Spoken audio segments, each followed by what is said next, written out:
চলতি বছরই পৃথিবীতে হামলা চালাতে পারে এলিয়েন। ইতিমধ্যে এর কিছু আলামত প্রকাশ্যে এসেছে। সম্প্রতি আকাশে গোলাকার মেঘের মতো একটি বস্তু বহুতল ভবনের ওপর ভেসে বেড়াতে দেখা গেছে। আপাতদৃষ্টিতে এটা মেঘের মতো মনে হলেও তা ছিল অস্বাভাবিক। মানুষ রকেট উৎক্ষেপণ করার পর যে ধোঁয়া দেখা যায়, এই অবয়বটা ছিল অনেকটা এরকম। নেটিজেনদের একাংশ দাবি করেছেন এটি ভিন গ্রহ থেকে এসেছে।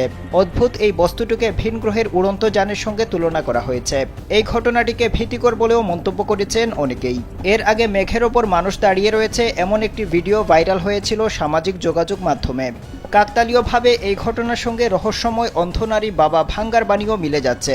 বুলগেরিয়ান ওই নারী বলেছিলেন 2025 সালে ইউরোপের যুদ্ধ পুরো মহাদেশের মানুষের ওপর প্রভাব ফেলবে। একই বছর অর্থাৎ 2025 সালে এলিয়েন পৃথিবীতে হামলা চালাতে পারে। ভিনগ্রহীদের নিয়ে সতর্ক করে গেছেন বিশিষ্ট পদার্থবিজ্ঞানী স্টিফেন হকিংও। তিনি বলেছিলেন যদি মানুষ কৌতূহলবশত তার থেকেও উন্নত কোনো ভিনগ্রহীর সঙ্গে যোগাযোগ স্থাপন করে ফেলে তাহলেই দেখা দেবে সর্বনাশ। কারণ তখন পৃথিবীর পরিচয় পেয়ে সেই উন্নত ভিনগ্রহীরা তা দখল করতে চলে আসবে এবং সেই যুদ্ধেই শেষ হয়ে যাবে মানুষের সভ্যতা। আকাশে রহস্যময় এসব বস্তু দেখা গেলেও এগুলো কোন গ্রহ থেকে পাঠানো হচ্ছে বা কারা পাঠাচ্ছে তা নিশ্চিত হতে পারেননি বিজ্ঞানীরা। নেটিজেনদের একাংশ এসব ঘটনাকে দৃষ্টিভ্রম বললেও আরেকাংশ বলছেন সত্যি যদি এরকম কিছু হয়ে থাকে তাহলে পৃথিবীবাসীর ওপর বিপদ নেমে আসতে পারে।